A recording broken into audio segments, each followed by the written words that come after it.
वाहिगुरु जी का खालसा वाहिगुरु जी की फतेह जी। साडे समूह ਸਰੋਤਿਆਂ ਨੂੰ जो कि NDS पंजाबी जो चैनल आप शुरू किया है, सतगुर अकाल पुरख की रहमत बख्श का सदका ते आप जी के सारिਆਂ के सहयोग का सदका,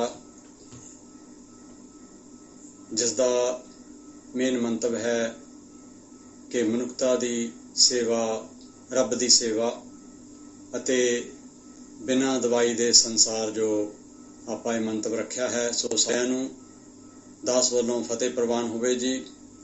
सत श्री अकाल, नमस्कार, नमस्ते। सो बहुत ही खुशी हो रही है कि संगत नूं वाकई इस चीज़ दे विच दिलचस्पी है कि कोई चंगी चीज़ लग रही है, क्योंकि काफ़ी प्राणियां ने इस चीज़ नूं लाइक शेयर अते सबसक्राइब किया है, काफ़ी सुन रहे ने। सो बहुत ही खुशी की गल है। तो अपना भी यही उद्देश्य है कि जो सानू तजर्बा होया, जो सानू सुख अकाल पुरख की रहमत बख्श का सदका मिले ने, वो आपां दूसरिਆਂ नाल साझे करिए ताकि किसी होर दे भी ये जो तजर्बा है काम आ सके अते होर भी जीव जो अपने दुखों तो छुटकारा पा सकन अते जो असी पैसा अपना अजाई गवाने हाँ इलाजां ते उस चीज़ तो बचा जा सके, क्योंकि हर एक कोल पैसा ज़्यादा नहीं है। सो होर भी जरूरतां घरां दियां बेअंत जरूरतां ने। सो बंदा कई बार उन्हां नूं अखों परोखे करदा होया मजबूरी दे नाल इलाजां ते बेअंत पैसा जो बेअंत माया अपनी इस पासे ना चाहुंदा है भी खर्चा करता है। सो दास ने अपने तजर्बे जिद्दां थोड़े शेयर कीते सी, उस दे विचों इस तरह है कि हालत इन्नी ज़्यादा खराब सी, जिस तरह मैं पहला वीडियो विच भी दस्सिया सी कि मेरियां अखां भी नहीं सी घुमदियां, तां अखां भी माड़ियां मोटियां इधर उधर उपर थल्ले करदा सी तां मैनूं चक्कर आउंदा सी जां घबराहट हुंदी सी। इन्ना जो अकड़न सी गर्दन दे विच जां सर्वाइकल का इन्ना जोर सी, ਕੰਨ मेरे बंद सीगे बिल्कुल, ਕੰਨਾਂ तो सुनदा नहीं सी। माड़ा बाहर जाना कदे ते ਉਹ थल्ले नहीं सी देख सकदा, पौड़ियां चढ़नियां उतरनियां जां स्टैप माड़ा मोटा उच्ची नीवीं सड़क आ बिल्कुल इदां मूँह उपर ਚੱਕ के तुरना पैंदा सी। ते तुसीं देख लो भी ਉਹ किदां दा जीवन होएगा, से बंदे दी किदां दी हालत होएगी। कई बार इन्ना अपसैट हो जाइदा सी अंदरों, जो नर्वस सिस्टम अपना जो नाड़ी सिस्टम है, नाड़ियां दी इन्नी कोई खिच पैंदी सी कि पता नहीं सी लगदा मैं हुण पासा लवां हिल्लां जां ना लवां। यही डर रहना भी जे मैं हिल्लिया तां पता नहीं अंदर की हो जाना, कोई नाड़ी नूं किसी नूं गहना पै जाए, कुछ हो ना जावे। फिर मैं रोना, मैं कहना मैनूं चक के लै जाओ, नहीं तां ਤੁਹਾਨੂੰ ਪੰਡ ਬੰਨ के ਚੱਕ के ले जाना पवेगा, मैं तो तुर नहीं सकता, ਜਾਂ फिर लास्ट ਦੇ ਵਿੱਚ बक्से ਦੇ ਵਿੱਚ बंद करके ले जाना पवेगा। इदां ਦੀ हालत होई सी। पर कोई पुछदा नहीं, जिस तरह है ये अपना जीवन जो है, जो दुख सुख है अपने ते खुद ही हंडाउणा पैंदा है। जिस तरह कि गुरबाणी सानू दसदी है कि जिहा बीजे सो लैणा करमां संदड़ा खेत। ਤਾਂ ਹੋਰ ਤਾਂ ਅਸੀਂ ਜੋ ਖੇਤੀ ਕਰਦੇ ਹਾਂ ਅਨਾਜ ਦੀ ਜਾਂ ਹੋਰ ਅਸੀਂ ਜੋ ਮਿਹਨਤ ਮੁਸ਼ੱਕਤ ਕਰਦੇ ਹਾਂ ਉਹ ਤਾਂ ਅਸੀਂ ਕਿਸੇ ਨਾਲ ਵੰਡ ਕੇ ਖਾ ਸਕਦੇ ਹਾਂ, ਉਹ ਪਰ ਇਹ ਜਿਹੜੀ ਖੇਤੀ ਹੈ ਸਾਡੀ ਤਾਂ ਕਰਨ ਦੀ, ਇਹ ਤਾਂ ਸਾਨੂੰ ਆਪ ਹੀ ਖਾਣੀ ਪੈਣੀ ਹੈ। ਸੋ ਇਸ ਤਰ੍ਹਾਂ ਚਲੋ ਫਿਰ ਉੱਦਾਂ ਵੀ ਚਲੋ ਕਿਸੇ ਨੇ ਜੇ ਕੋਈ ਹਾਂ ਦਾ ਨਾਰਾ ਜਿਸ ਨੂੰ ਕਹਿ ਦਿੰਦੇ ਆ, ਚਲੋ ਉਹ ਮਾਰਨਾ ਫਰਜ਼ ਬਣਦਾ। ਪਹਿਲਾਂ ਸਾਡੇ ਸੰਸਕਾਰ ਥੋੜ੍ਹੇ कुछ साल पहला 20-30 साल 40 साल पहला होर हुंदे सी। घरां विच इदां कोई बीमार होना, भूआ ने आउणा, मासी ने आउणा, ते इदां रिश्तेदारां ने, मामे ने आउणा, मामे दे मुंडिਆਂ ने आउणा। इदां कई वारी होना भी फलाणे दे घर आ आया होया उन्हां दा रिश्तेदार, क्योंकि अगर कोई बीमार होना तां इदां एक दूसरे दा समां कढा दिंदे सी ते दुख सुख विच खड़दे सी। पर अजकल तां किसी कोल इन्ना समां भी नहीं है ते असीं किसी नूं की कहीए। असीं खुद दोनों जी ਅਸੀਂ ਕੰਮ ਕਰਦੇ ਸੀ, ਸਰਵਿਸ ਕਰਦੇ ਸੀ। ਮੇਰੇ ਘਰੋਂ ਧਰਮ ਸੁਪਤਨੀ ਉਹ ਟੀਚਰ ਅਧਿਆਪਕ ਦਾ ਕੰਮ ਕਰਦੇ ਸੀ। ਤੇ ਇਸ ਕਰਕੇ ਫਿਰ ਸਾਰਿਆਂ ਕੋਲੇ ਉਹ ਆਪੋ ਆਪਣਾ ਹੀ ਸਮਾਂ ਹੁੰਦਾ ਹੈ ਤੇ ਕਿਸੇ ਦੇ ਲਈ ਸਮਾਂ ਅੱਜ ਕੱਲ੍ਹ ਬਿਲਕੁਲ ਖਤਮ ਹੋ ਗਿਆ ਹੈ। ਜ਼ਿੰਦਗੀ ਇੰਨੀ ਜੋ ਰਫ਼ਤਾਰ ਦਿਨੋਂ ਦਿਨ ਵੱਧਦੀ ਜਾ ਰਹੀ ਹੈ। ਸੋ ਆਪਾਂ ਗੱਲ ਕਰਦੇ ਸੀ ਕਿ ਜਦੋਂ ਸਾਨੂੰ ਸਤਿਗੁਰੂ ਨੇ ਕਿਰਪਾ ਕੀਤੀ, ਇਸ ਜੋ ਸ਼੍ਰੀ ਬੀਬੀ ਚੌਹਾਨ ਜੀ ਨੇ ਗੁਜਰਾਤ ਤੋਂ ਆਪਣੇ ਤਜਰਬਿਆਂ ਦੇ ਨਾਲ, ਉਹ ਵੀ ਇੱਦਾਂ ਦੀ ਸਿੱਖਣ ਦੇ ਵਿੱਚੋਂ ਹਾਲਾਤ ਦੇ ਵਿੱਚੋਂ ਲੰਘ ਕੇ ਗਏ ਨੇ। ਜਦੋਂ ਉਹਨਾਂ 'ਤੇ ਕਿਰਪਾ ਹੋਈ, ਉਹਨਾਂ ਦੇ ਸਿਰ 'ਤੇ ਅਕਾਲ ਪੁਰਖ ਸਿਰਜਣਹਾਰ ਨੇ ਹੱਥ ਰੱਖਿਆ ਤੇ ਉਹਨਾਂ ਨੇ ਫਿਰ ਇਹ ਆਪਣੇ 'ਤੇ ਸਾਰੇ ਤਜਰਬੇ ਕਰਕੇ ਫਿਰ ਉਹਨਾਂ ਨੇ ਵੀ ਇਸੇ ਤਰ੍ਹਾਂ ਲੋਕਾਂ ਦੀ ਸੇਵਾ ਲਈ, ਲੋਕ ਭਲਾਈ ਲਈ ਇਹ ਸਾਰਿਆਂ ਨਾਲ ਸਾਂਝੇ ਕੀਤੇ। ਸੋ ਫਿਰ ਜਦੋਂ ਸਾਨੂੰ ਪਤਾ ਲੱਗਿਆ, ਸਤਿਗੁਰੂ ਦੀ ਕਿਰਪਾ ਨਾਲ ਆਪਾਂ ਸ਼ੁਰੂ ਕੀਤਾ ਤੇ ਅੱਜ ਦੇਖ ਲਓ, ਮੈਂ ਪਹਿਲਾਂ ਦੱਸ ਹੀ ਚੁੱਕਿਆ ਤੇ ਅੱਜ ਕੋਈ ਦਰਦ ਦੀ ਦਵਾਈ ਜਾਂ ਕੋਈ ਤਾਕਤ ਦੀ ਦਵਾਈ ਜਾਂ ਕੋਈ ਖੰਘ ਬੁਖਾਰ, ਕੋਈ ਕਿਸੇ ਤਰ੍ਹਾਂ ਦੀ ਕੋਈ ਵਿਟਾਮਿਨ ਮਲਟੀਵਿਟਾਮਿਨ ਕੁਛ ਨਹੀਂ ਹੈ। ਸਤਿਗੁਰੂ ਦੀ ਕਿਰਪਾ ਨਾਲ ਬਹੁਤ ਸਹੀ ਚੱਲ ਰਿਹਾ ਹੈ। ਸਤਿਗੁਰੂ ਤੋਂ ਡਰ ਕੇ ਕਹਿੰਦੇ ਹਾਂ, ਬੜੀ ਅਕਾਲ ਪੁਰਖ ਦੀ ਬਖਸ਼ਿਸ਼ ਹੈ। ਸਾਲ ਭਰ ਹੋ ਚੱਲਿਆ ਬਿਨਾਂ ਦਵਾਈਆਂ ਤੋਂ, ਸਤਿਗੁਰੂ ਦੀ ਬਖਸ਼ਿਸ਼, ਉਹੀ ਸਤਿਗੁਰੂ ਦੀ ਕਿਰਪਾ ਹੀ ਦਵਾਈ ਚੱਲ ਰਹੀ ਹੈ। ਸੋ ਘਰ ਵਿੱਚ ਕੋਈ ਦਵਾਈ ਨਹੀਂ, ਕੋਈ ਚੀਜ਼ ਨਹੀਂ ਹੈਗੀ ਇੱਦਾਂ ਦੀ। ਪਰ ਉਸ ਸਮੇਂ ਇੰਨਾ ਸੀ ਕਿ ਮੈਂ ਦੋ ਇੱਕ ਡਿਕਲੋਫੈਂਸ ਕਰਕੇ ਜਾਂ ਬਰੂਫਨ, ਉਹ ਪੇਨ ਕਿਲਰ ਦਵਾਈਆਂ ਆਉਂਦੀਆਂ ਨੇ ਦਰਦਾਂ ਦੀਆਂ, ਉਹ ਮੈਂ ਦੋ ਵੀ ਸਵੇਰ ਸ਼ਾਮ ਲੈਂਦਾ ਸੀ। ਉਹ ਤਕਰੀਬਨ ਮੇਰੇ ਸਾਲ ਭਰ ਲਈ ਹੋਵੇ। ਡਾਕਟਰ ਨੇ ਮੈਨੂੰ ਸਿਰਫ ਇੱਕ ਗੋਲੀ ਰੋਜ਼ ਲੈਣ ਲਈ ਕਿਹਾ ਸੀ, ਪਰ ਮੈਂ 2 ਗੋਲੀਆਂ ਸਵੇਰੇ ਸ਼ਾਮ ਲੈਂਦਾ ਸੀ, ਇੰਨਾ ਦਰਦ ਸੀ। ਤੇ ਫਿਰ ਤਕਰੀਬਨ ਹੋ ਸਕਦਾ ਸ਼ਾਇਦ ਮੈਂ 1 ਸਾਲ ਖਾਧੀ ਹੋਵੇ ਉਹ ਦਵਾਈ। ਪਰ ਉਹ ਸਿਰੇ 'ਤੇ ਜਾ ਕੇ ਫਿਰ ਉਹ ਲੇਡੀ ਡਾਕਟਰ ਸੀਗੀ ਹਸਪੀਟਲ ਦੇ ਵਿੱਚ, ਜਦ ਮੈਂ ਪ੍ਰਾਈਵੇਟ ਵੀ ਲਿਆਉਣੀ ਆ ਤੇ ਇਹ ਜਿਹੜੀ ਲੇਡੀ ਡਾਕਟਰ ਦੀ ਮੈਂ ਗੱਲ ਕਰਦਾ, ਉਹ ਗਵਰਨਮੈਂਟ ਹਸਪੀਟਲ ਦੇ ਵਿੱਚ ਸੀਗੀ। ਫਿਰ ਉਹ ਸਰਕਾਰੀ ਹਸਪਤਾਲ ਵਾਲੀ ਜੋ ਡਾਕਟਰ ਸੀ, ਉਹਨੇ ਮਨਾ ਕਰਤਾ। ਉਹ ਕਹਿੰਦੀ ਮੈਂ ਤੈਨੂੰ ਦਵਾਈ ਨਹੀਂ ਲਿਖ ਕੇ ਦੇਣੀ, ਕਿਉਂਕਿ ਮੈਂ ਕੀ ਕਰਦਾ ਸੀ, ਕਦੇ ਪ੍ਰਾਈਵੇਟਾਂ ਤੋਂ ਵੀ ਉਹ ਦਵਾਈ ਲਿਆਉਣੀ ਤੇ ਉੱਧਰੋਂ ਵੀ ਲਿਆਉਣੀ, ਉਹ ਮੈਂ ਖਾਈ ਜਾਣੀ ਸਵੇਰੇ ਸ਼ਾਮ, ਉਹ ਤਾਂ ਮੇਰਾ ਚੱਲਦਾ ਸੀ। ਪਰ ਉਹ ਕਹਿੰਦੀ ਵੀ ਇਹ ਬਹੁਤ ਡੇਂਜਰ, ਨਹੀਂ ਦਵਾਈ ਖਾਣੀ ਇਹ, ਤੇ ਮੈਂ ਤੈਨੂੰ ਦਵਾਈ ਨਹੀਂ ਲਿਖ ਕੇ ਦੇਣੀ। ਸੋ ਇਸ ਤਰ੍ਹਾਂ ਦੀਆਂ ਗੱਲਾਂ ਬਾਤਾਂ ਨੇ। ਪਰ ਅਸੀਂ ਇੱਕ ਦੂਜੇ ਨੂੰ ਸਹਿਯੋਗ ਨਹੀਂ ਦਿੰਦੇ, ਜਦ ਕਿ ਸਾਨੂੰ ਸਹਿਯੋਗ ਇੱਕ ਦੂਜੇ ਦਾ ਦੁੱਖ ਸੁੱਖ ਦੇ ਵਿੱਚ ਦੇਣਾ ਚਾਹੀਦਾ ਹੈ। ਤਾਂ ਐਵੇਂ ਮੈਂ ਕਹਾਂ, ਕੋਈ ਪਤਾ ਲੈਣ ਨਹੀਂ ਆਇਆ, ਕੋਈ ਜਿੰਨੇ ਗੁਰਮੁਖ ਪਿਆਰੇ ਨਜ਼ਦੀਕੀ ਸੀ, ਜਾਂ ਕੋਈ ਕਿਸੇ ਨੇ ਪਹੁੰਚ ਕਰਨ ਦੀ ਕੋਸ਼ਿਸ਼ ਕੀਤੀ, ਕਿਸੇ ਨੇ ਇੱਥੋਂ ਤੱਕ ਕਿ ਮੇਰੇ ਮਿਸਜ ਗੁਰੂ ਘਰ ਜਾਂਦੇ ਸੀ, ਗੁਰੂ ਘਰ ਸਾਡੇ ਘਰ ਦੇ ਨੇੜੇ ਸੀ, ਚੱਲ ਕੇ ਹੀ ਜਾਣ ਦਾ ਥੋੜ੍ਹਾ ਜਿਹਾ ਫਾਸਲਾ ਸੀਗਾ, ਤੇ ਉੱਥੋਂ ਦਾ ਗ੍ਰੰਥੀ ਸਿੰਘ ਵੀ ਨਹੀਂ ਆਇਆ ਪਤਾ ਲੈਣ। ਤੇ ਇੱਦਾਂ ਦੇ ਹਾਲਾਤ ਨੇ ਸਾਡੇ ਅੱਜ ਕੱਲ੍ਹ। ਤੇ ਉਹਨਾਂ ਨਾਲ ਪ੍ਰੇਮ ਪਿਆਰ ਵੀ ਬੜਾ ਸੀ। ਪਰ ਫਿਰ ਦੇਖੋ, ਰੌਲ ਵੀ ਲਾਈ ਦੀ ਸੀ, ਗੁਰੂ ਘਰ ਕੋਈ ਸੇਵਾ ਕਰੀਦੀ ਸੀ, ਪਰ ਉਹਨੂੰ ਪਤਾ ਲੱਗ ਗਿਆ ਬਿਮਾਰ ਹੈ। ਫਿਰ ਉਹ ਰੌਲਾਂ ਦੀ ਡਿਊਟੀ ਵੀ ਲਾਉਣੋਂ ਹਟ ਗਿਆ। ਤੇ ਘਰਦਿਆਂ ਨੇ ਜਾਣਾ, ਕਦੇ ਦੇਗ ਬਣਾ ਕੇ ਘਰੋਂ ਲੈ ਕੇ ਜਾਣੀ, ਜਾਂ ਅਰਦਾਸ ਬੇਨਤੀ ਕਰਨ ਜਾਣਾ ਕਿ ਸਤਿਗੁਰੂ ਸਾਡੇ ਜੋ ਕਸ਼ਟ ਨੇ ਉਹ ਕੱਟ ਦਿਓ, ਬੇਨਤੀ ਕਰਨੀ। ਤੇ ਉਹ ਪਰ ਜਾਣੀ ਉਹ ਸਿੰਘ ਨਹੀਂ ਪਹੁੰਚਿਆ ਕੋਈ ਵੀ। ਉਹ ਗੱਲ ਆ ਕਿ ਸਾਡੇ ਕੋਲ ਇਹ ਸਮਾਂ ਹੀ ਨਹੀਂ ਹੈ, ਜਾਂ ਅਸੀਂ ਇੰਨੇ ਕੁ ਅੱਜ ਕੱਲ੍ਹ ਖੁਦਗਰਜ਼ ਜਾਂ ਮੌਕਾ ਪ੍ਰਸਤ ਕਹਿ ਲਈਏ, ਜਾਂ ਜੋ ਵੀ, ਅਸੀਂ ਸਾਰੇ, ਮੈਂ ਵੀ ਵਿੱਚ ਹੀ ਹਾਂ, ਕਿ ਪੁਰਾਣੀ ਸਾਡੀ ਮੱਤ ਇੱਦਾਂ ਦੀ ਹੋ ਗਈ। ਸੋ ਕੋਈ ਸਮਾਂ ਇੱਦਾਂ ਦਾ ਹੈ, ਕਲਯੁੱਗ ਕਹਿ ਲਓ ਜਾਂ ਜੋ ਵੀ। ਸੋ ਇਸ ਤਰ੍ਹਾਂ ਫਿਰ ਜੋ ਅੱਗੇ ਸਾਨੂੰ ਸਹਿਯੋਗ ਮਿਲਿਆ, ਸਾਡੇ ਸਤਿਕਾਰਯੋਗ ਬੀਬੀ ਚੌਹਾਨ ਜੀ ਤੋਂ ਬਾਅਦ ਫਿਰ ਨਰਹਰੀ ਪੰਡਿਆ ਜੀ ਨੇ, ਉਹ ਵੀ ਸਾਨੂੰ ਸਮੇਂ-ਸਮੇਂ 'ਤੇ ਗਾਈਡ ਕਰਦੇ ਰਹੇ। ਅਗਰ ਕੋਈ ਕਈ ਵਾਰੀ ਗੱਲ ਉਹਨਾਂ ਤੋਂ ਪੁੱਛਣੀ ਤਾਂ ਉਹਨਾਂ ਨੇ ਕਹਿਣਾ ਕਿ ਇਸ ਤਰ੍ਹਾਂ ਕਰੋ, ਇਸ ਤਰ੍ਹਾਂ ਕਰੋ। ਬੱਚਾ ਵੀ ਬਿਮਾਰ ਹੋਣਾ, ਤੇ ਅੱਜ ਕੱਲ੍ਹ ਬੱਚੇ ਨੂੰ ਵੀ ਅਸੀਂ ਹਸਪੀਟਲ ਨਹੀਂ ਲੈ ਕੇ ਜਾਂਦੇ। ਇੱਕ ਅੱਧੀ ਵਾਰ ਕਿਤੇ ਬਿਮਾਰ ਹੋਇਆ, ਬੁਖਾਰ ਹੋਇਆ, ਤਾਂ ਉਹਨੇ ਕਿਹਾ ਐਨੀਮੀਆ ਕਰ ਦਿਓ, ਆਹ ਕਰ ਦਿਓ, ਪੱਟੀਆਂ ਰੱਖ ਦਿਓ, ਤੇ ਬਿਲਕੁਲ ਜ਼ਰੂਰਤ ਨਹੀਂ ਪਈ। ਨਹੀਂ ਤਾਂ ਅੱਗੇ ਬੱਚੇ ਨੂੰ ਲੈ ਕੇ ਜਾਣਾ, ਉਹਨਾਂ ਨੇ ਇੰਜੈਕਸ਼ਨ ਦੇਣੇ, ਟੀਕੇ ਲਾਉਣੇ, ਜਾਂ ਬੋਤਲਾਂ ਲਾ ਦੇਣੀਆਂ, ਜਾਂ ਦਵਾਈਆਂ ਦੇਣੀਆਂ, ਆਪਣੇ ਜੋ ਐਂਟੀਬਾਇਓਟਿਕ ਜੇ।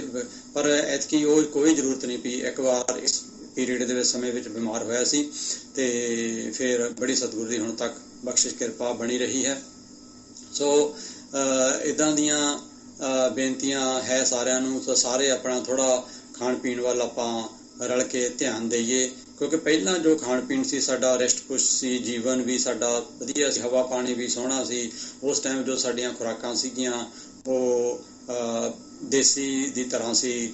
ਤਾਂ ਅਨਾਜ ਜੋ ਸੀ ਸਾਰਾ, ਦਾਲਾਂ ਜਾਂ ਦੁੱਧ ਸੀ, ਸਾਰਾ ਉਹ ਘਰ ਦਾ ਸੀ ਜਾਂ ਵਧੀਆ ਸੀ। ਅੱਜ ਕੱਲ੍ਹ ਹਰ ਚੀਜ਼ ਦਾ, ਇਹਨਾਂ ਚੀਜ਼ਾਂ ਦਾ, ਅਨਾਜ ਦਾ, ਦੁੱਧ ਦਾ ਜੋ ਮੰਡੀਕਰਨ ਹੋ ਗਿਆ, ਬਜ਼ਾਰੀਕਰਨ, ਮਾਰਕੀਟ ਦਾ ਇਹ ਹੋ ਗਿਆ, ਤੇ ਉਸ ਦੇ ਹੋਣ ਕਰਕੇ ਹਰ ਇੱਕ ਚਾਹੁੰਦਾ ਕਿ ਪੈਦਾਵਾਰ ਵੱਧ ਜਾਵੇ। ਉਹਦੇ ਵਿੱਚ ਫਿਰ ਕੈਮੀਕਲ ਦਵਾਈਆਂ ਜੋ ਕੀਟਨਾਸ਼ਕ ਆ ਗਈਆਂ ਜਾਂ ਪੈਦਾਵਾਰ ਵਧਾਉਣ ਲਈ ਖਾਦਾਂ ਆ ਗਈਆਂ। ਇਸ ਤਰ੍ਹਾਂ ਪਸ਼ੂਆਂ ਨੂੰ ਇੱਦਾਂ ਦੇ ਕੋਈ ਚਾਰੇ ਆ ਗਏ ਤਾਂ ਦੁੱਧ ਕੱਢਣ ਲਈ ਅਸੀਂ ਟੀਕੇ ਲਾਉਣ ਲੱਗ ਗਏ। ਦੁੱਧ ਵੱਧ ਜਾਵੇ ਉਹਦੇ ਲਈ, ਫਿਰ ਦੁੱਧ ਦੀ ਫੈਟ ਵਧਾਉਣ ਲਈ ਕੋਈ ਕਹਿੰਦਾ ਯੂਰੀਆ ਪਾ ਦਿੰਦੇ ਆ, ਕੋਈ ਕਹਿੰਦਾ ਕੁਛ, ਕੀ ਅਸੀਂ ਕਰਦੇ ਹਾਂ, ਹੈ ਨਾ। ਤੇ ਉਹ ਦੇਖੋ ਵੀ ਤੁਸੀਂ ਇੰਨੀ ਜ਼ਹਿਰ ਬਣਾ ਕੇ ਵੇਚ ਕੇ ਅਸੀਂ ਬਿਲਕੁਲ ਨਹੀਂ ਦੇਖਦੇ ਕਿ ਉਹ ਕਿਸੇ ਦੇ ਬੱਚਿਆਂ ਨੇ ਪੀਣਾ, ਕਿਸੇ ਬਿਮਾਰ ਨੇ ਪੀਣਾ, ਕਿਸੇ ਨੇ ਪੀਣਾ ਹੈ ਬਿਲਕੁਲ ਅਸੀਂ ਸੋਚਦੇ ਵੀ ਅਗਰ ਸਾਡੇ ਬੱਚਿਆਂ ਦੀ ਅਸੀਂ ਪੈਸਾ ਦੇਣਾ ਕਿ ਸਾਡੀ ਜੇਬ ਵਿੱਚ ਵੱਧ ਤੋਂ ਵੱਧ ਕੇ ਇਸ ਤਰ੍ਹਾਂ ਪੈਸਾ ਪੈ ਜਾਵੇ। ਪਾਣੀ ਪਾਉਣ ਤੋਂ ਨਹੀਂ ਅਸੀਂ ਫਿਰ ਥੱਕੇ ਦੁੱਧ ਵਿੱਚ, ਫਿਰ ਅਸੀਂ ਉਹਦੀ ਫੈਟ ਵਧਾਉਣ ਲੱਗ ਗਏ। ਫਿਰ ਉਹ ਚੀਜ਼ਾਂ ਫਿਰ ਉਹ ਕੀ ਕਰਨਗੀਆਂ। ਤੇ ਪਸ਼ੂ ਦੇਖ ਲਓ, ਪਸ਼ੂਆਂ ਦੇ ਸਾਡੇ ਸਰੀਰਾਂ ਦੇ ਵਿੱਚ ਉਹ ਜੋ ਇੰਜੈਕਸ਼ਨਾਂ ਦਾ ਇੰਨਾ ਜ਼ਹਿਰ ਹੋ ਗਿਆ ਕਿ ਸਾਡੀਆਂ ਗਿਰਜਾਂ ਵੀ ਮਰ ਗਈਆਂ। ਅਸੀਂ ਕੋਈ ਲੋਕ ਕਈ ਕਹਿੰਦੇ ਸੀ ਕੋਈ ਅਮਰੀਕਾ ਲੈ ਗਿਆ ਜੀ ਗਿਰਜਾਂ, ਫਲਾਣਾ ਲੈ ਗਿਆ, ਪਰ ਉਹ ਬਾਅਦ 'ਚ ਪਤਾ ਲੱਗਿਆ ਕਿ ਉਹ ਗਿਰਜਾਂ ਉਹ ਜੋ ਪਸ਼ੂਆਂ ਦਾ ਮਾਸ ਖਾਣ ਨਾਲ ਹੀ ਉਹ ਜੋ ਜ਼ਹਿਰ ਸੀ ਉਹਨਾਂ ਦੇ ਸਰੀਰ ਦੇ ਵਿੱਚ ਬਣਿਆ ਹੋਇਆ ਉਹਦੇ ਨਾਲ ਹੀ ਉਹ ਮਰ ਗਈਆਂ। ਤੇ ਕਿੰਨਾ ਪੰਛੀਆਂ ਦਾ ਹੋਰ ਆਪਣੇ ਨੁਕਸਾਨ ਹੋ ਰਿਹਾ, ਚਿੜੀਆਂ ਦਾ, ਕਿੰਨੇ ਪੰਛੀ ਘਟ ਚੁੱਕੇ ਨੇ ਇਹਨਾਂ ਸਿਰਫ ਕੈਮੀਕਲਾਂ, ਰਸਾਇਣਿਕ ਦਵਾਈਆਂ ਅਤੇ ਖਾਦਾਂ ਦੇ ਕਾਰਨ ਕਰਕੇ। ਸੋ ਇਸ ਕਰਕੇ ਸਾਨੂੰ ਥੋੜ੍ਹਾ ਆਪਣਾ ਖਾਣ ਪੀਣ ਬਦਲਣ ਦੀ ਲੋੜ ਹੈ। ਇਹ ਫਲ ਫਰੂਟਾਂ 'ਤੇ ਜੋ ਹੈ, ਸਬਜ਼ੀਆਂ 'ਤੇ, ਇਹਨਾਂ 'ਤੇ ਵੀ ਹੁੰਦਾ ਹੈ, ਪਰ ਇਹਨਾਂ ਨੂੰ ਚਲੋ ਬੰਦਾ ਧੋ ਕੇ ਸਵਾਰ ਕੇ ਚੰਗੀ ਤਰ੍ਹਾਂ ਇਹਨਾਂ ਨੂੰ ਛਕ ਸਕਦਾ ਹੈ। ਸੋ ਬਾਕੀ ਇਹਨਾਂ ਦੇ ਵਿੱਚ ਜੋ ਤਾਕਤ ਦਾ ਹੈ, ਜੋ ਵਿਟਾਮਿਨ ਵਗੈਰਾ ਉਹ ਜ਼ਿਆਦਾ ਮਾਤਰਾ ਵਿੱਚ ਹੁੰਦੇ ਨੇ ਅਤੇ ਤਾਜ਼ੇ ਹੋਣ ਕਰਕੇ ਤਾਂ ਇਹ ਸਾਨੂੰ ਸਾਡੇ ਸਰੀਰ 'ਤੇ ਜ਼ਿਆਦਾ ਵਧੀਆ ਅਸਰ ਪਾਉਂਦੇ ਨੇ। ਸੋ ਬੇਨਤੀ ਹੈ ਕੋਈ ਇਹਨਾਂ ਚੀਜ਼ਾਂ 'ਤੇ ਸਾਨੂੰ ਕਈ ਵਾਰੀ ਭਰਮ ਭੁਲੇਖਾ ਇਹ ਹੋ ਜਾਂਦਾ ਹੈ ਕਿ ਖਰਚਾ ਪਤਾ ਨਹੀਂ ਬਹੁਤ ਆ ਜਾਵੇਗਾ, ਤਾਂ ਸਾਨੂੰ ਵੀ ਇੱਦਾਂ ਹੀ ਲੱਗਦਾ ਜੀ ਪਹਿਲਾਂ ਕਿ ਫਰੂਟ ਆ ਕੇ ਤਾਂ ਬਹੁਤ ਖਰਚਾ ਆਏਗਾ ਅਗਰ ਫਲ ਸਬਜ਼ੀਆਂ ਖਾਵਾਂਗੇ, ਪਰ ਖਰਚਾ ਉਨਾ ਵੀ ਨਹੀਂ ਆਉਂਦਾ ਕਿਉਂਕਿ ਸਾਡਾ ਇੱਕ ਤਾਂ ਬਹੁਤ ਵੱਡਾ ਜੋ ਹੈ ਡਾਕਟਰਾਂ ਦਾ, ਹਸਪੀਟਲਾਂ ਦੇ ਜੋ ਟੈਸਟ ਨੇ ਜਾਂ ਦਵਾਈਆਂ ਦਾ ਜੋ ਖਰਚਾ ਹੈ ਉਹ ਬਹੁਤ ਸਾਰਾ ਬਚ ਜਾਂਦਾ ਹੈ, ਜਿਹੜਾ ਹਰ ਮਹੀਨੇ, ਹਰ ਹਫ਼ਤੇ ਸਾਡਾ ਜਾਂ ਹਰ ਦਿਨ ਲੱਗਦਾ ਹੈ ਉਹ ਬਚ ਜਾਂਦਾ ਹੈ। ਦਵਾਈਆਂ ਦਾ ਕਿੰਨੀਆਂ ਦਵਾਈਆਂ ਸਾਨੂੰ ਖਾਣੀਆਂ ਪੈਂਦੀਆਂ ਨੇ। ਸੋ ਐਡੀ ਵੀ ਕੋਈ ਗੱਲ ਨਹੀਂ ਹੈ। ਉਸ ਤੋਂ ਬਾਅਦ ਦੇਖੋ ਚਾਹ ਦਾ ਕਿੱਡਾ ਸਾਡਾ ਛੋਟੀ ਜਿਹੀ ਚੀਜ਼ ਆ ਪਰ ਸਾਨੂੰ ਇੰਨੀ ਉਹ ਵੱਡੀ ਨਹੀਂ ਦਿਖਦੀ, ਪਰ ਵੱਡੇ ਰੋਗਾਂ ਦਾ ਕਾਰਨ ਬਣਦੀ ਹੈ। ਚਾਹ ਸਾਡੇ ਘਰਾਂ 'ਚ ਸਵੇਰ ਤੋਂ ਸ਼ੁਰੂ ਹੋ ਜਾਂਦੀ ਹੈ, ਬਰਸ਼ ਜਾਂ ਦਾਤਣ ਕੁਰਲਾ ਕਰਨ ਤੋਂ ਪਹਿਲਾਂ ਚਾਹ, ਫਿਰ ਉਹ ਤੋਂ ਬਾਅਦ ਫਿਰ ਨਾਸ਼ਤਾ ਕਰਨ ਤੋਂ ਬਾਅਦ, ਪਰੌਠੇ ਵਗੈਰਾ ਛਕਣ ਤੋਂ ਬਾਅਦ ਫਿਰ 10 ਵਜੇ ਚਾਹ, ਫਿਰ 4 ਵਜੇ ਵੀ ਸਾਡੇ ਬਣਦੀ ਹੈ, 3-4 ਵਜੇ, ਫਿਰ ਇੱਦਾਂ ਕਰਕੇ ਫਿਰ ਉਹਦੇ ਵਿੱਚੋਂ ਕੋਈ ਰਿਸ਼ਤੇਦਾਰ ਆ ਗਿਆ, ਚਲੇ ਗਏ, ਕਿਸੇ ਦੇ ਘਰ ਚਲੇ ਗਏ। ਇਸ ਤਰ੍ਹਾਂ ਕੋਈ ਚਾਹ ਦਾ ਪੀਣ ਦਾ ਕੋਈ ਹਿਸਾਬ ਕਿਤਾਬ ਨਹੀਂ। ਉਹਦੇ ਨਾਲ ਹੋਰ ਕਿੰਨੀਆਂ ਮਾੜੀਆਂ ਚੀਜ਼ਾਂ ਜਾਣੀਆਂ। ਚਾਹ ਦੇ ਨਾਲ ਖੰਡ ਹੈ ਮੇਨ, ਦੇਖੋ ਤਾਂ ਜੋ ਖੰਡ ਨਹੀਂ ਖਾਣੀ ਚਾਹੀਦੀ। ਸਾਨੂੰ ਗੁੜ ਵੱਲ ਧਿਆਨ ਦੇਣਾ ਚਾਹੀਦਾ ਹੈ। ਪਹਿਲਾਂ ਅਸੀਂ ਦੇਖੋ ਗੁੜ ਦੀਆਂ ਕਿੰਨੀਆਂ ਚੀਜ਼ਾਂ ਖਾਂਦੇ, ਜਿਹੜੇ ਸਿਆਣੇ ਬਜ਼ੁਰਗ ਨੇ ਜਾਂ ਮੇਰੀ ਉਮਰ ਦੇ, ਇਸ ਤੋਂ ਪਹਿਲਾਂ ਦੇਖੋ ਸਾਡੇ ਘਰਾਂ ਵਿੱਚ ਸਾਡੀਆਂ ਮਾਤਾਵਾਂ ਭੈਣਾਂ ਕਿੱਦਾਂ ਸਾਡੇ ਪਰਿਵਾਰ ਗੁੜ ਦੀਆਂ ਚੀਜ਼ਾਂ, ਗੁੜ ਦੇ ਚੌਲ ਬਣਨੇ, ਗੁਲਗੁਲੇ ਬਣਨੇ, ਜਾਂ ਮੀਂਹ ਪੈਂਦਾ ਸੀ ਕਿਸ ਤਰ੍ਹਾਂ ਮਾਲਪੂੜੇ ਬਣਦੇ ਸੀ, ਕਿੰਨੀਆਂ ਗੁੜ ਦੀਆਂ ਚੀਜ਼ਾਂ ਹੁੰਦੀਆਂ ਸੀ, ਜਾਂ ਗੁੜ ਖਾਂਦੇ ਸੀ ਰੋਟੀ ਤੋਂ ਬਾਅਦ। ਘਲਾੜੀਆਂ ਲੱਗਦੀਆਂ ਸੀ ਪਿੰਡਾਂ 'ਚ ਅਤੇ ਉਹ ਤਾਜ਼ਾ ਗੁੜ ਖਾਣਾ, ਉਹ ਖਾਣਾ। ਪਰ ਅੱਜ ਕੱਲ੍ਹ ਸਮਾਂ ਬਦਲ ਚੁੱਕਿਆ ਹੈ। ਅਸੀਂ ਮਾਡਰਨ ਹੁੰਦੇ ਆਧੁਨਿਕ ਹੁੰਦੇ ਅਸੀਂ ਆਪਣੇ ਆਪ ਨੂੰ ਅਸੀਂ ਜੋ ਹੈ ਗਿਰਾਵਟ ਦੇ ਵਿੱਚ ਲੈ ਗਏ ਹਾਂ। ਅੱਜ ਕੱਲ੍ਹ ਦੇਖ ਲਓ ਕਿੰਨੇ ਹਸਪੀਟਲ ਹੋਂਦ ਵਿੱਚ ਆ ਗਏ ਨੇ, ਕੀ ਕੁਛ ਹੋ ਗਿਆ, ਦਵਾਈਆਂ ਦੀਆਂ ਕਾਢਾਂ ਹੋ ਗਈਆਂ, ਪਰ ਜੋ ਬਿਮਾਰੀਆਂ 'ਤੇ ਫਿਰ ਵੀ ਕੋਈ ਕੰਟਰੋਲ ਨਹੀਂ ਹੋ ਸਕਿਆ। ਸੋ ਚਾਹ ਦਾ ਹੋਰ ਵੀ ਇੱਕ ਦੇਖਣ ਸੁਣਨ ਦੇ ਵਿੱਚ ਆਇਆ ਹੈ। ਕਈ ਵਾਰੀ ਅਸੀਂ ਦੇਖਦੇ ਹਾਂ ਕਿ ਸਾਡੇ ਮਨ ਚਲੇ ਗੱਭਰੂ ਇੱਕ ਏਜ ਦਾ ਜੋ ਪ੍ਰਭਾਵ ਹੁੰਦਾ ਹੈ ਕੁਦਰਤੀ, ਇਹ ਕਿ ਸਾਨੂੰ ਕਿਸੇ ਜਿਵੇਂ ਕਹਿੰਦੇ ਗੁਰਬਾਣੀ ਦੱਸਦੀ ਹੈ ਕਿ ਜਿਸ ਤਨ ਲਾਗੇ ਸੋਈ ਜਾਣੇ, ਉਹਨੂੰ ਵੀ ਪਤਾ ਹੁੰਦਾ ਹੈ। ਪਰ ਜਿਨ੍ਹਾਂ ਬੰਦਿਆਂ ਨੂੰ ਕੋਈ ਬਿਮਾਰੀ ਨਹੀਂ ਹੁੰਦੀ ਜਾਂ ਕੋਈ ਰੋਗ ਨਹੀਂ ਹੁੰਦਾ ਕਿਸੇ ਤਰ੍ਹਾਂ, ਅਤੇ ਜਾਂ ਜਿਸ ਦੇ ਉੱਤੇ ਨਹੀਂ ਬੀਤਦੀ, ਉਸ ਲਈ ਉਹ ਚੀਜ਼ਾਂ ਕਈ ਵਾਰੀ ਟਿੱਚਰ ਮਸ਼ਕਰੀਆਂ ਵਾਲੀ ਗੱਲ ਬਣ ਜਾਂਦੀ ਹੈ। ਅਸੀਂ ਕਿਸੇ ਤੰਦਰੁਸਤ ਰਿਸ਼ਟ ਪੁਸ਼ਟ ਬੰਦੇ ਨੂੰ ਜਾਂ ਨੌਜਵਾਨ ਨੂੰ ਕੋਈ ਗੱਲ ਕਹੀਏ ਤਾਂ ਉਹ ਕਹੇਗਾ ਵੀ ਇਹ ਕੀ, ਨਹੀਂ ਜੀ ਇੱਦਾਂ ਤਾਂ ਹੋ ਹੀ ਨਹੀਂ ਸਕਦਾ, ਇੱਦਾਂ ਤਾਂ ਕਦੇ ਨਹੀਂ ਹੁੰਦਾ, ਜੇ ਉਹ ਚਲੋ ਸਮਾਂ ਪਾ ਕੇ ਫਿਰ ਉਹਨਾਂ ਨੂੰ ਪਤਾ ਲੱਗਦਾ ਹੈ ਕਿ ਇਹ ਕੀ ਗਲਤੀਆਂ ਹੁੰਦੀਆਂ ਨੇ ਜਾਂ ਕੀ ਕਰਨੀਆਂ ਚਾਹੀਦੀਆਂ ਜਾਂ ਕਿਹੜਾ ਕੰਮ ਨਹੀਂ ਕਰਨਾ ਚਾਹੀਦਾ। ਸੋ ਚਾਹ ਲੈ ਇੱਕ ਆਪਾਂ ਕਥਾ ਕਹਾਣੀ ਸੁਣਦੇ ਹਾਂ ਕਈ ਵਾਰੀ ਸਾਡੇ ਪ੍ਰਚਾਰਕਾਂ ਪਾਸੋਂ ਕਿ ਗੁਰੂ ਸਾਹਿਬ ਦਾ ਜੋ ਘੋੜਾ ਹੈ ਤੰਬਾਕੂ ਦੇ ਖੇਤ ਵਿੱਚ ਨਹੀਂ ਵੜਿਆ, ਤਾਂ ਉਹ ਕਈ ਵਾਰੀ ਕਹਿ ਦਿੰਦੇ ਨੇ, ਤੇ ਜੋ ਨਹੀਂ ਕਹਿਣਾ ਚਾਹੀਦਾ। ਇਹ ਬਹੁਤ ਵੱਡਾ ਇੱਕ ਭਾਰ ਹੈ, ਉਹ ਨਾ ਸਮਝੀ ਹੈ ਉਹਨਾਂ ਦੀ। ਪਤਾ ਨਹੀਂ ਗੁਰੂ ਸਾਹਿਬ ਕਿੰਨਾ ਨਾਰਾਜ਼ ਹੁੰਦੇ ਹੋਣੇ ਆ, ਕਿੰਨੀ ਉਹਨਾਂ ਤੇ ਉਹਨਾਂ ਦੀ ਉਹ ਜੋ ਹੈ ਕਰੋਪੀ ਹੁੰਦੀ ਹੋਏਗੀ ਕਿ ਉਹ ਕਹਿ ਬੈਠਦੇ ਨੇ ਵਿਚਾਰੇ ਭੁੱਲਣਹਾਰ ਜੀਵ ਆ, ਤੇ ਉਹ ਕਹਿ ਬੈਠਦੇ ਆ ਕਿ ਜੀ ਉਹਨਾਂ ਨੂੰ ਪਤਾ ਸੀ ਸਾਡੇ ਸਿੱਖਾਂ ਨੇ ਖਾਣਾ ਹੈ। ਦੇਖੋ, ਸੋ ਸਤਿਗੁਰੂ ਰਹਿਮਤ ਕਰਨ, ਇੱਦਾਂ ਦੇ ਜੋ ਸਾਡੇ ਬੱਚੇ ਹੈ, ਸਾਡੇ ਜੀਵ ਨੇ, ਉਹਨਾਂ 'ਤੇ ਕਿਰਪਾ ਕਰਨ, ਸਮਤ ਬਖਸ਼ ਉਹਨਾਂ ਨੂੰ। ਇੱਦਾਂ ਦੇ ਜੋ ਅਲਫਾਜ਼ ਨੇ ਨਾ ਉਹ ਵਰਤੋਂ ਵਿੱਚ ਲਿਆਉਣ। ਇਹ ਸੁਣਨ ਵਿੱਚ ਆਇਆ ਹੈ ਕਿ ਤੰਬਾਕੂ ਤਾਂ ਛੱਡੋ ਇੱਕ ਪਾਸੇ, ਇਹ ਚਾਹ ਦੇ ਖੇਤ ਅਤੇ ਤੰਬਾਕੂ ਦੇ ਖੇਤ ਦੋਨਾਂ ਨੂੰ ਵਾੜ ਕਰਨ ਦੀ ਕੋਈ ਜ਼ਰੂਰਤ ਨਹੀਂ ਹੈ, ਕਿਉਂਕਿ ਉਸ ਦੇ ਵਿੱਚ ਪਸ਼ੂ, ਕੋਈ ਵੀ ਅਵਾਰਾ ਪਸ਼ੂ ਕੋਈ ਨਹੀਂ ਜਾਂਦਾ। ਨਾ ਉਹ ਚਾਹ ਦੇ ਪੱਤੇ ਖਾਂਦਾ ਕੋਈ ਪਸ਼ੂ, ਨਾ ਤੰਬਾਕੂ ਨੂੰ ਖਾਂਦਾ। ਤੇ ਇਹ ਦੇਖ ਲਓ, ਪਰ ਅਸੀਂ ਜੋ ਇਨਸਾਨ ਹੈ ਉਹ ਛੱਡਦਾ ਨਹੀਂ ਦੋਨੋਂ ਚੀਜ਼ਾਂ ਖਾਈ ਜਾਂਦਾ। ਤੰਬਾਕੂ ਵੀ ਖਾਈ ਜਾਂਦਾ, ਪੀ ਜਾਂਦਾ, ਚਾਹ ਵੀ ਪੀ ਜਾਂਦਾ। ਚਾਹ ਨੂੰ ਅਸੀਂ ਕਿੰਨੇ ਸਵਾਦਾਂ ਨਾਲ, ਸਾਡੇ ਸੂਝਵਾਨ ਬੰਦੇ ਵੀ ਉਹ ਬੜੇ ਕਹਿਣ ਸੁਣਨ ਚ ਆਉਂਦਾ ਹੈ ਕਿ ਜੀ ਇੰਨੇ ਮੀਲ ਦੀ ਚਾਹ ਬਣਾ ਲਓ, ਇੰਨੇ ਮੀਲ ਦੀ ਚਾਹ ਬਣਾ ਲਓ, ਤਾਂ ਉਹ ਕਾੜ ਕੇ ਸਾਡਾ ਉਹ ਇੰਨੀ ਸਾਡੇ ਜੀਵਨ ਦੇ ਵਿੱਚ ਰਚ ਮਿਚ ਗਈ ਹੈ ਕਿ ਸਾਨੂੰ ਸਾਡੇ ਉਹ ਸਰੀਰ ਦਾ, ਸਾਡੇ ਜੀਵਨ ਦਾ ਇੱਕ ਅੰਗ ਹੀ ਜਾਪਣ ਲੱਗ ਪਈ ਕਿ ਚਾਹ ਤੋਂ ਬਿਨਾਂ ਨਹੀਂ ਸਰਦਾ।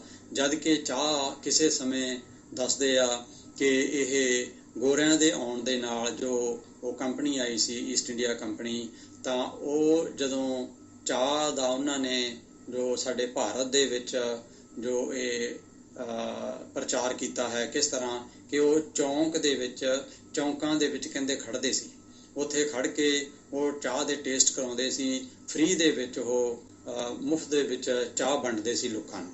ਇਸ ਤਰ੍ਹਾਂ ਕਰਕੇ ਉਹਨਾਂ ਨੇ ਉਹਨਾਂ ਟਾਈਮਾਂ ਦੇ ਵਿੱਚ ਸਾਡੇ ਭਾਰਤ ਵਾਸੀਆਂ ਨੂੰ ਚਾਹ ਦੇ ਉੱਤੇ ਲਗਾਇਆ।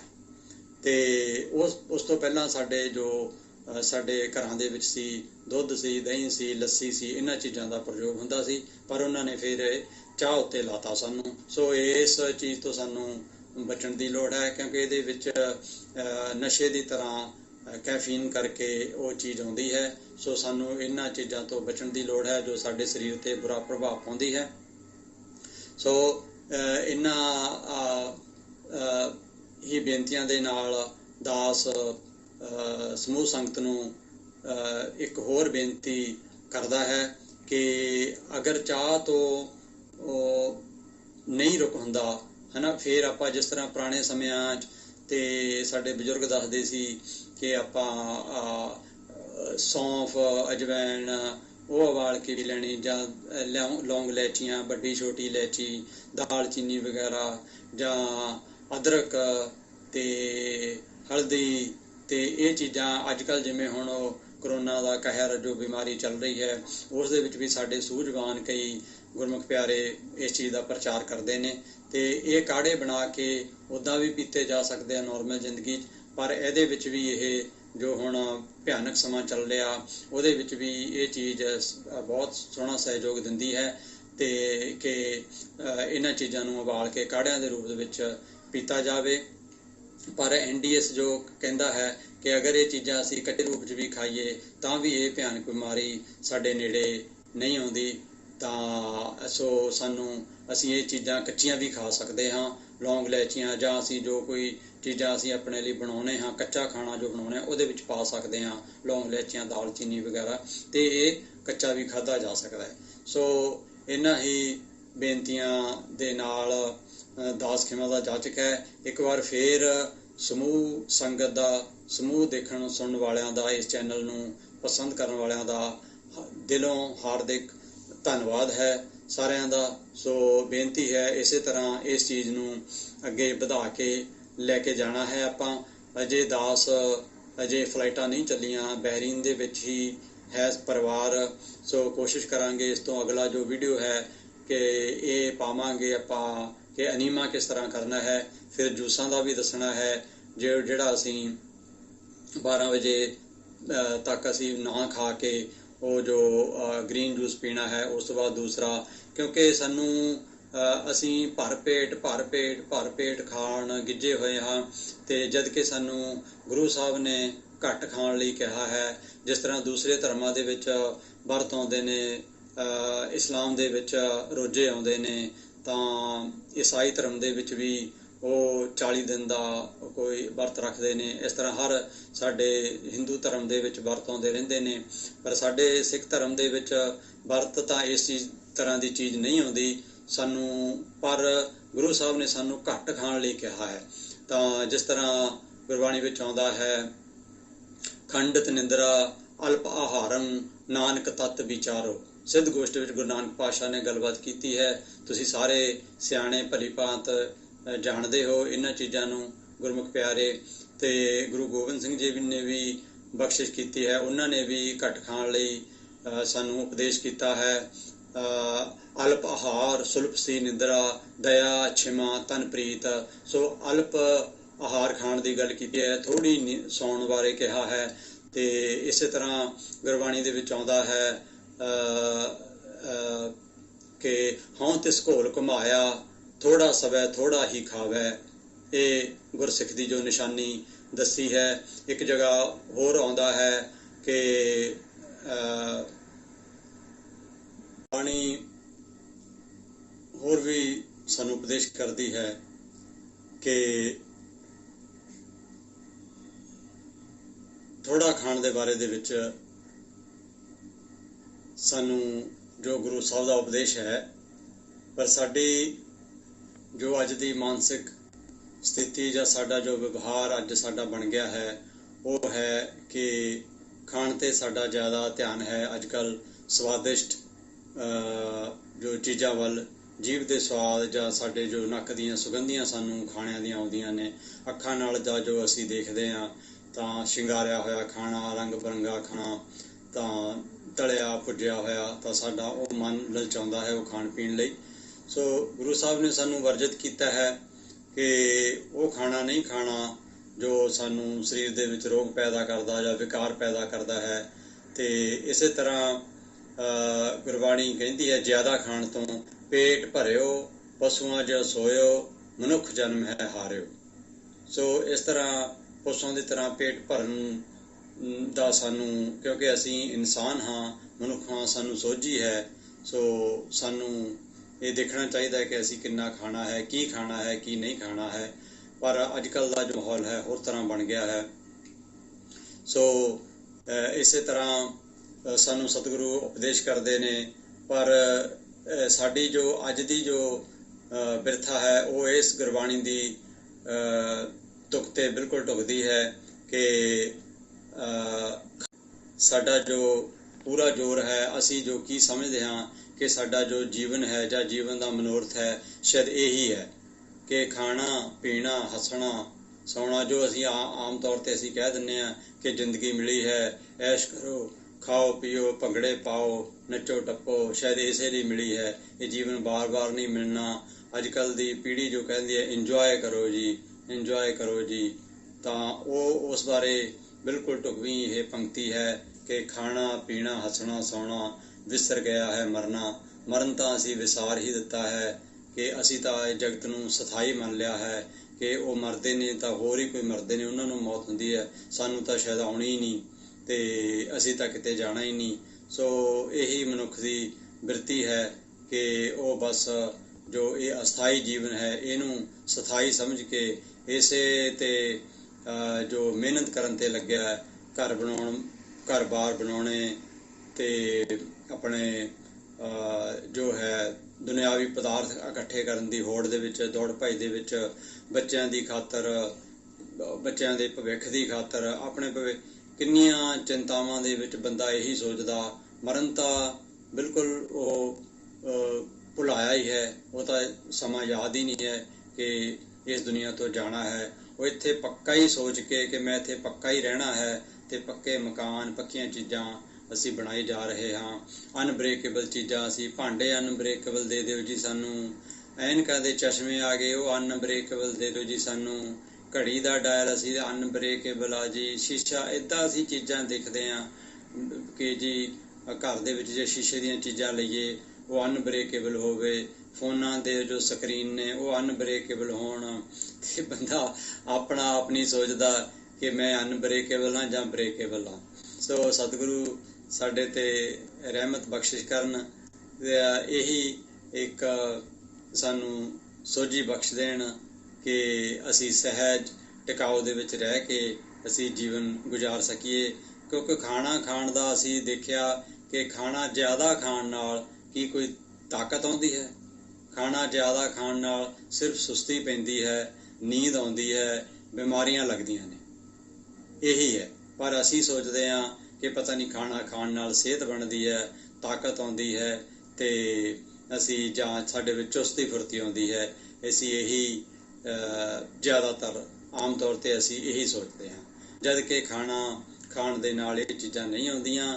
ਅਗਰ ਅਸੀਂ ਭੁੱਖੇ ਰਹੀਏ ਤਾਂ ਇਹ ਜੋ ਤਾਕਤ ਸਾਨੂੰ ਸਤਿਗੁਰੂ ਦੀ ਅਕਾਲ ਪੁਰਖ ਦੀ ਬਖਸ਼ਿਸ਼ ਨਾਲ ਮਿਲਦੀ ਹੈ। ਵਧੀਆ ਸੋਹਣਾ ਆਰਾਮ ਕਰਕੇ ਉਹ ਗੁਰੂ ਪਾਤਸ਼ਾਹ ਦੀ ਕਿਰਪਾ ਨਾਲ ਸਤਿਗੁਰੂ ਜਦੋਂ ਅਸੀਂ ਸੌਂਦੇ ਹਾਂ ਤਾਂ ਉਹ ਸਾਨੂੰ ਰੀਫਰੈਸ਼ ਕਰਦੇ ਨੇ, ਤਾਂ ਫਿਰ ਸਾਡੇ ਵਿੱਚ ਉਹ ਤਾਕਤ ਨੀਂਦ ਆਉਣ ਨਾਲ, ਨੀਂਦ ਦੇ ਵਿੱਚ ਸਾਨੂੰ ਰੀਚਾਰਜ ਜੋ ਅਕਾਲ ਪੁਰਖ ਕਰਦੇ ਨੇ, ਉਹ ਰੀਚਾਰਜ ਹੋਣ ਨਾਲ ਸਾਡੇ ਵਿੱਚੋਂ ਜੋ ਤਾਕਤ ਹੈ ਮੁੜ ਆਉਂਦੀ ਹੈ। ਅਸੀਂ ਅਗਲੇ ਦਿਨ ਲਈ ਅਸੀਂ ਉੱਠ ਖੜ੍ਹਦੇ ਹਾਂ। ਸੋ ਇਸ ਤਰ੍ਹਾਂ ਸਾਨੂੰ ਸਤਿਗੁਰੂ ਦਾ ਹਰ ਰੋਜ਼ ਸਵੇਰੇ ਉੱਠ ਕੇ ਸ਼ੁਕਰਾਨਾ ਕਰਨਾ ਚਾਹੀਦਾ ਹੈ ਕਿ ਅਕਾਲ ਪੁਰਖ ਸ਼ੁਕਰ ਹੈ ਸਾਨੂੰ ਇੱਕ ਦਿਨ ਹੋਰ ਦਿੱਤਾ ਹੈ, ਤਾਂ ਸਾਨੂੰ ਇਹ ਜੋ ਜੀਵਨ ਹੈ, ਅੱਜ ਦਾ ਜੋ ਦਿਨ ਦਿੱਤਾ ਹੈ, ਇਹ ਚੰਗੇ ਪਾਸੇ ਲੱਗ ਸਕੇ। ਸੇਵਾ ਸਿਮਰਨ ਭਜਨ ਬੰਦਗੀ ਵੱਲ, ਨਾਮ ਜਪਣ ਵੱਲ ਇਹ ਸਾਡਾ ਜੋ ਸਮਾਂ ਹੈ ਉੱਧਰ ਗੁਜ਼ਰ ਜਾਵੇ। ਸੋ ਇਹ ਸਾਡੀ ਸੋਚ ਜੋ ਹੋਣੀ ਚਾਹੀਦੀ ਹੈ। ਸੋ ਜਿਵ ਜਿਵ ਹੁਕਮ ਤਿਵੈ ਤਿਵਕਾਰ ਆਪਾਂ ਕੋਸ਼ਿਸ਼ ਕਰਾਂਗੇ। ਵਾਹਿਗੁਰੂ ਜੀ ਕਾ ਖਾਲਸਾ, ਵਾਹਿਗੁਰੂ ਜੀ ਕੀ ਫਤਿਹ। ਸਾਰਿਆਂ ਨੂੰ ਬੇਨਤੀ ਹੈ ਜੀ, ਸਾਰੇ ਫੇਰ ਸਬਸਕ੍ਰਾਈਬ, ਲਾਈਕ ਅਤੇ ਸ਼ੇਅਰ ਜ਼ਰੂਰ ਕਰ ਦਿਓ। ਫੇਸਬੁੱਕ ਉੱਤੇ ਵੀ ਜੋ ਪੇਜ ਹੈ ਲਾਈਕ ਕਰ ਦਿਓ ਉਹਨੂੰ। ਤਾਂ ਬਹੁਤ ਧੰਨਵਾਦ ਸਾਰਿਆਂ ਦਾ, ਸਾਰਿਆਂ ਦੇ ਸਹਿਯੋਗ ਦਾ। ਸਤਿਗੁਰੂ ਸਾਰਿਆਂ ਨੂੰ ਰਹਿਮਤ ਬਖਸ਼ਿਸ਼ ਕਰਨ, ਚੜ੍ਹਦੀਆਂ ਕਲਾਂ ਬਖਸ਼ਿਸ਼ ਕਰਨ। ਸਾਰਿਆਂ ਨੂੰ ਪਿਆਰ ਭਰੀ ਸਤਿ ਸ੍ਰੀ ਅਕਾਲ।